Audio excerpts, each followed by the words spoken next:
Hey Joshua, you ready? Let's go. The goal is to capture what is already being done so we can make our business more scalable. Because when you teach to others, it solidifies your knowledge that you can actually go and do it yourself and that your team can actually go and do it.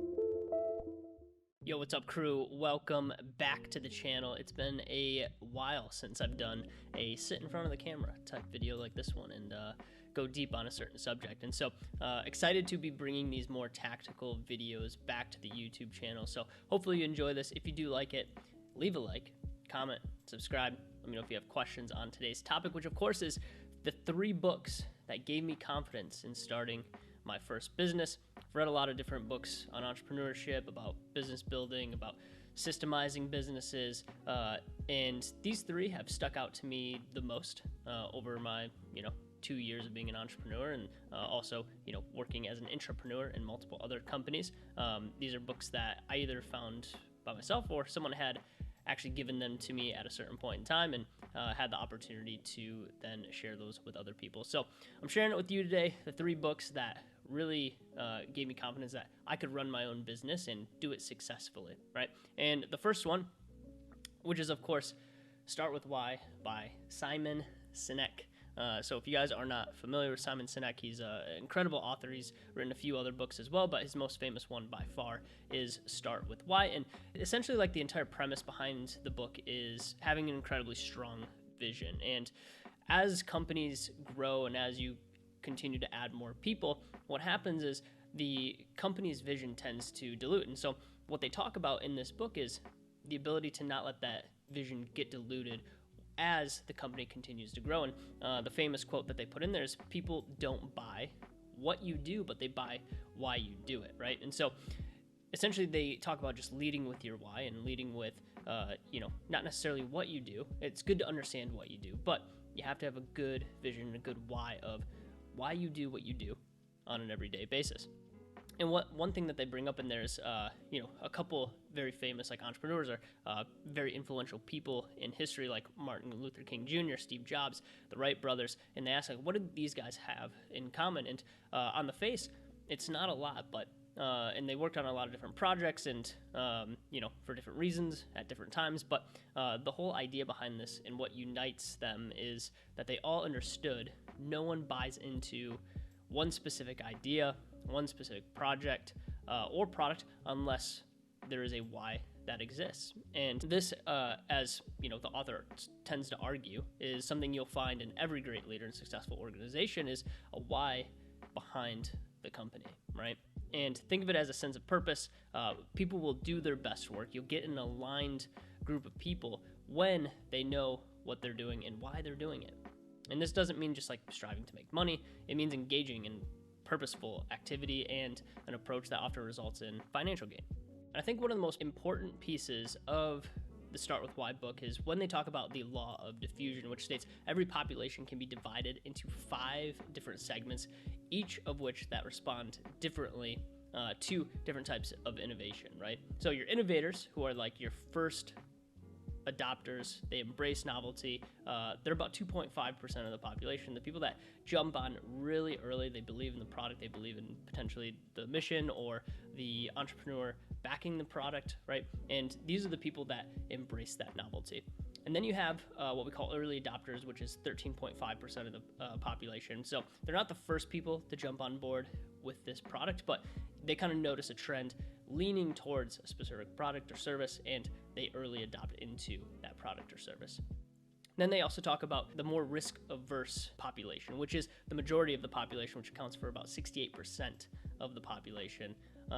And these people are normally not necessarily late, but what we would consider people that are, as it starts to trend upward, as it becomes a trend, they jump on board with that product or service. And then lastly, the final 16%, which is considered your laggards, are people that, only buy touch phones because rotary phones don't exist anymore. That's the example that they give in the book, right? Is there's no longer the option to not adapt to the specific technology, the service, the product, whatever it might be, right? And so innovators and early adopters, essentially what they talk about, are happy to pay a premium or suffer inconveniences to own a product or espouse an idea because it just simply feels right.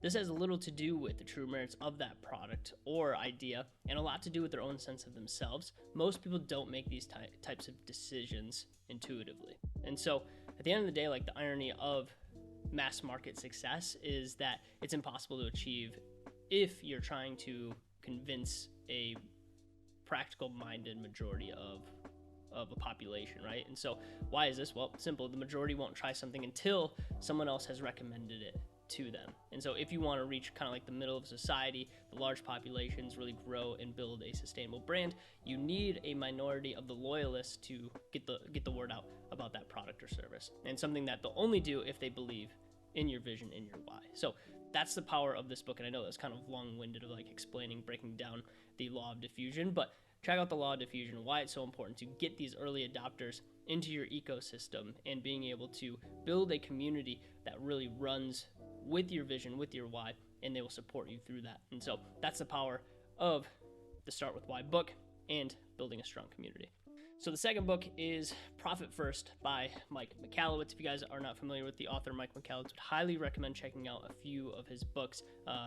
This one specifically, Profit First, talks about the financial side of running a business and has been a game changer and has allowed our business to run profitably since day one. We've never had a negative month. We've always ran profitably, and this is the reason why, because of this specific book. And essentially what the book lays out is, like, from day one, entrepreneurs will often chase growth and sales, trying to get their business to eventually make more money than it spends in expenses, right? And so an overwhelming number of entrepreneurs don't even get close to this. In fact, 50% of businesses close down in their first 5 years of business. And those that do survive end up living paycheck to paycheck, often racking up a lot of debt along the way. And so needless to say, that's not the way to run a business. That's not a way to collect profit. There's a better, more instinctive approach to it, and that's what this book talks about. So the formula that they set up inside of the book is relatively easy to follow, but the first thing you have to understand is, running a business kind of sets you up to fail from the beginning, because our natural tendency is to kind of use up whatever capital inside of our business that's available. So we'll see what's inside of our bank account and say, okay, this is what we have to operate off of. And what they do a really good job of is explaining something called Parkinson's Law, which is work expands so as to fill the time available for its completion. It's sometimes applied to growth of bureaucracy in an organization, but can be applicable to all forms of work. And so essentially, that is the Parkinson's Law, is, that work expands to fill the available time for its completion. Well, the same thing goes for the money that you have inside of your business, right? If you have say you have $10,000 in your bank account, right? You have $10,000 available that you can use in operating expenses. And that's how we see it as entrepreneurs, instead of seeing it as, hey, we need to be setting off certain dollar amounts for certain things within our business, right? And so what it does is it just teaches you the simplest financial model that actually scales a business. And like I said, we've been profitable using this model since day one. They break up into 5 different bank accounts. They have you take profit first, hence the name of the book. They talk about, making sure that you have enough money set aside for paying taxes. And they do things called allocations, where they set aside a certain percentage each month that you're going to allocate to certain accounts, whether that's your profit account, your tax account, operating expenses, owner's draw, and then your income account. And I won't, entirely ruin the entire book for you, but you have to check it out on how to set up these bank accounts. It's a really easy book to apply to your business and takes almost no time at all. And like I said, we've been profitable since day one because of this book. So Mike Michalowicz, you're the man. Thank you so much for creating that book. It's been a game changer. Okay, and then the last one, I don't have a physical copy of it, is Systemology. And what's been great about Systemology is I used to be a past chief operating officer, and I wish I would have had this book when I was a chief operating officer, because they lay out exactly how to systemize a business. And this is something that I wish I would have had, 3 or 4 years ago, but I think it got released during the pandemic in 2021, I believe. It's an incredibly new book and has a lot of up-to-date features inside of the book. So essentially the book is divided into 7 different phases. The first one being define.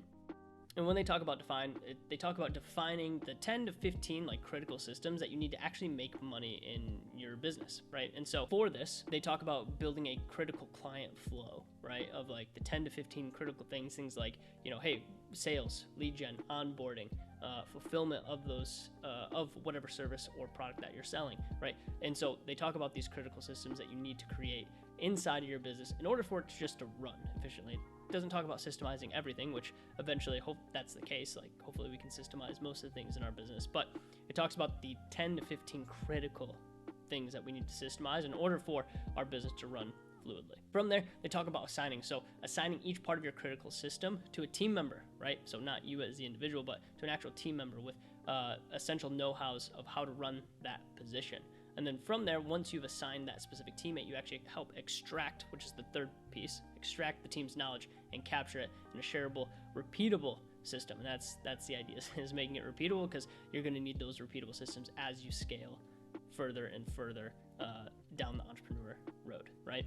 And then number 4 is going to be organized. So organize your systems so people will actually follow them and actually, fall in line with it, exactly how to do it. And they know exactly where to find it. And that's the key with the organizers. Like, they know where to find it when they have questions about how that system runs. Okay. And then after that, integrate systems thinking into your culture by changing old habits and building new ones. So basically the integration phase is, teaching people how to create systems and allowing the team to kind of take the reins in the systems building and making them not only good, but making them better than the original ones that you have.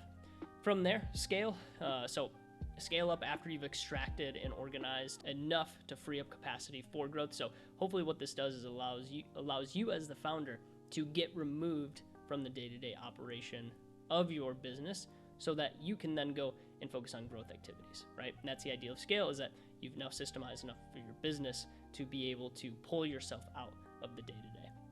And then the last one, number 7, optimize your system only after you can monitor key metrics and see impact of those changes. So we're consistently optimizing. They talk about, collecting more data within your business, things like sales metrics, fulfillment metrics, KPIs that are going to lead to a successful business. And so that's the last piece, is like trying to figure out how all these systems link with each other, but also creating KPIs for the team that will allow you to optimize and make better systems that will lead to higher profits, higher founder satisfaction, more employee retention, right? And so that's the last piece, which is optimize. Okay, those are the 3 books that I would highly recommend. So once again, Start With Why by Simon Sinek, Profit First by Mike McCallett, and Systemology by David Jennings.